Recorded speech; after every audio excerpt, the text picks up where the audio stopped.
Olá, meus queridos amigos, irmãos, família. Que a graça do Senhor esteja com cada um de vocês. Nós iniciamos mais uma semana e agora estamos estudando a respeito do Sermão do Monte, as bem-aventuranças. Ontem, a pregação do pastor Valdelei chamou a nossa atenção para alguns detalhes a respeito do Sermão do Monte. Ele nos disse que o sermão não foi bem um sermão, mas foi um conjunto de instruções e que foi direcionado aos discípulos e à multidão que se aglomerava para ouvir Jesus. Mas que, embora as multidões estivessem reunidas, era para os discípulos que ele ensinava. E a eles ele fazia uma chamada ao arrependimento, à obediência e à fé. E também que essas instruções são direcionadas a todos nós que hoje somos discípulos de Jesus e que pertencemos ao reino de Deus. E que esse reino já está entre nós. Ele nos disse também que os ensinos contidos no Sermão do Monte são bastante radicais. Tipo assim, você quer fazer parte do reino de Deus? Então tem que nascer de novo. Isso é muito radical, né?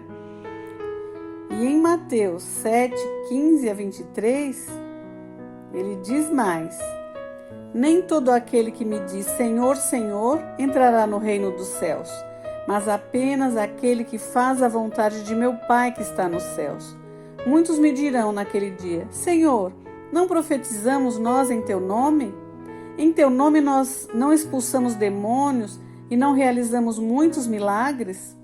Então eu lhes direi claramente: nunca os conheci. Afastem-se de mim, vocês que praticam o mal. Então nós aprendemos, através do Sermão do Monte, que somente através do arrependimento, da fé e da obediência é que podemos entrar no reino, permanecer nele e gozá-lo aqui, porque ele já está entre nós e por toda a eternidade. Bem, todos nós queremos encontrar a tão sonhada felicidade, mas parece que ela nunca vem, ou quando vem, logo vai embora. O problema é que nós aprendemos errado sobre como encontrar a felicidade. O mundo nos ensina que se quisermos ser felizes de verdade, precisamos ter. Comprar o último modelo de celular, perder certa quantidade de peso, andar com as melhores roupas, o melhor carro, a melhor casa, mas precisamos entender que a felicidade não é encontrada em coisas. Se quisermos ter uma vida feliz, devemos buscar respostas naquele que nos deu a vida. No Sermão da Montanha, conhecemos as bem-aventuranças ou beatitudes, porque cada frase começa com bem-aventurados, ou seja, felizes. Quando ele fala sobre essas pessoas abençoadas, ele está dizendo que elas são realmente felizes. Mas você vai perceber que a felicidade na visão de Jesus é muito diferente da visão que o mundo oferece. A nossa leitura de hoje está em Mateus capítulo 5, versos de 1 a 3. E eu vou ler na tradução bíblica NTLH, que é a nova tradução na linguagem de hoje. E diz assim: quando Jesus viu aquelas multidões, subiu um monte e sentou-se. Os seus discípulos chegaram perto dele e ele começou a ensiná-los. Jesus disse: felizes as pessoas que sabem que são espiritualmente pobres, porque o reino do céu é delas. Amém. Quem são esses pobres espiritualmente ou pobres de espírito? Mateus utilizou a palavra pitochos para definir quem são esses pobres. Essa palavra denota aquele tipo de pobreza que é representado pela nossa aproximação de Deus, como pedintes, com as mãos estendidas no ato de pedir. Trata-se de uma pobreza muito grande, de pobres que são pobres de fato, que não têm absolutamente nada a dar, somente a receber. Por isso, acredito que a melhor maneira de traduzir essa palavra para o português seja mesmo pobres de espírito ou espiritualmente pobres. O pobre é aquele que lhe falta algo essencial para viver ou ser feliz. Lhe falta algo necessário, mas que por um motivo ou outro ela não possui.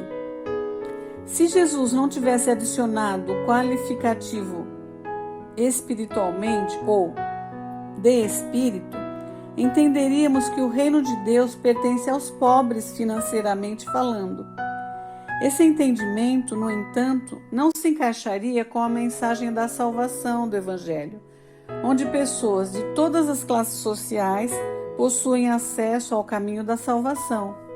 Não existe respaldo na palavra de Deus para o entendimento de que ser financeiramente pobre, por si só, é um requisito para herdar o reino de Deus, pois, obviamente, existe e sempre existiu milhões de pessoas pobres no mundo que não têm o menor interesse por Jesus e nem pelo seu Evangelho.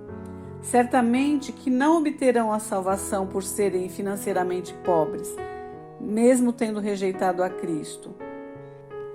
Jesus está chamando a nossa atenção para nos mostrar que nós estamos diante de Deus como pobres. Nenhum de nós tem qualquer condição de se aproximar de Deus para dar algo que o satisfaça. Ele nos mostra a condição de miséria e pobreza espiritual em que nos encontramos diante de Deus. A nossa condição não nos favorece e nem nos recomenda para que Deus olhe para nós de modo favorável. Somos carentes da misericórdia de Deus, para não recebermos aquilo que mereceríamos. Somos pobres de espírito ou espiritualmente pobres, não porque um dia fomos ricos, mas eu e você, querido ouvinte, somos pobres porque somos pecadores e os desejos que temos apontam na direção oposta à de Deus. A abertura desse sermão também nos adverte contra todo tipo de atitude de alguém que se manifesta com arrogância e tem uma alta opinião sobre si mesmo, vaidade, orgulho, postura que vemos na parábola do fariseu e do publicano, que se encontra em Lucas 18, do versículo 10 ao 14, que eu vou ler para vocês. Diz assim: 2 homens foram ao templo para orar. Um era fariseu e o outro cobrador de impostos. O fariseu ficou de pé e orou sozinho assim: Ó Deus, eu agradeço porque não sou avarento, nem desonesto, nem imoral como as outras pessoas. Agradeço-te também porque não sou como esse cobrador de impostos. Jejuo 2 vezes por semana e te dou a 10ª parte de tudo o que ganho. Mas o cobrador de impostos ficou de longe e nem levantava o rosto para o céu. Batia no peito e dizia: Ó Deus, tem pena de mim, pois eu sou pecador.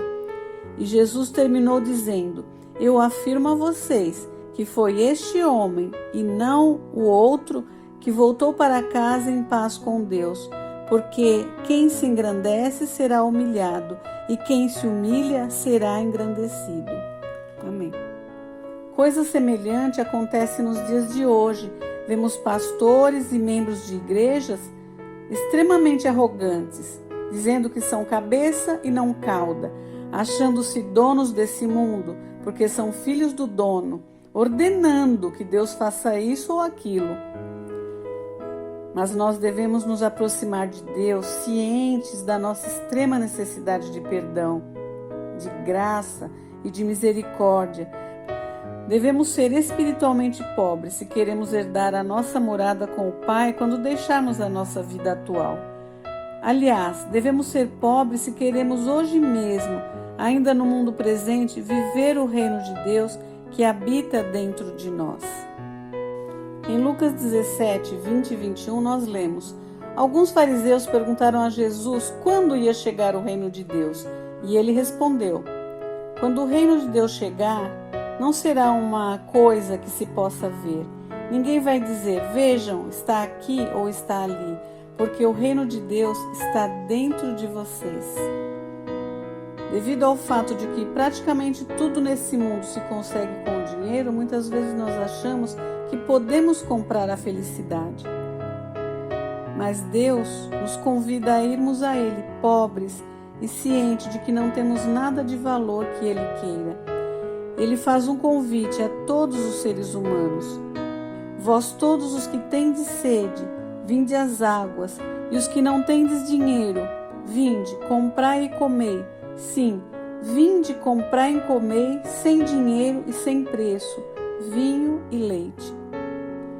Deus cuida dos seus filhos em todas as áreas da sua vida, tanto física quanto espiritual, bastando tão somente que o reconheçamos como a nossa única fonte de felicidade.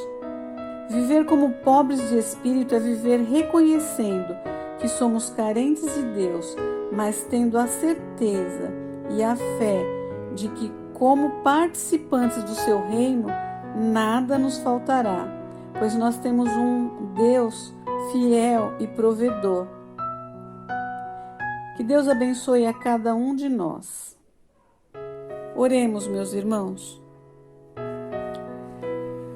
Senhor nosso Deus e Pai, neste momento, Pai, queremos nos apresentar diante de Ti, reconhecendo que somos tão carentes do Senhor, reconhecendo que sem Ti nada somos, reconhecendo, Pai, que se não fosse a Tua misericórdia, pelos nossos pecados nós seríamos consumidos. Pai, Te agradecemos pelo Teu grande amor por nós, porque apesar de nossos pecados, o Senhor olha para nós com os Seus olhos de amor, com compaixão e com graça. Te agradecemos porque nos destes o Teu Filho em sacrifício por amor de nós. Pai, nos ajude a entender a Tua palavra e a não sermos somente ouvintes, mas que sejamos praticantes da Tua palavra. Pai, Te pedimos pela nossa vida, pelos nossos pais, pelos nossos filhos, pelos nossos genros e noras, pelos nossos netos, pelos nossos irmãos e cunhados, por toda a nossa família e pelos nossos familiares em geral. Invocamos a Tua misericórdia, o Teu cuidado e as Tuas bênçãos sobre a vida de cada um deles. Rogamos pelos enfermos, pelos idosos, pelos desempregados em nossa nação e no mundo. Te pedimos, olha para cada necessidade, sejam físicas, financeiras, emocionais. Olha para as famílias que o Senhor mesmo constituiu. Ajuda e entra com as Tuas providências, Senhor. Entra com a Tua provisão. Abençoa os Teus filhos, abençoa as igrejas, os pastores e todos que estão no cuidado espiritual dos Teus filhos. Seja conosco, Deus Emanuel. Espírito Santo, entra nos lares e nos corações de todos que, juntamente comigo, oram nesse instante. Oramos em nome de Jesus. Amém.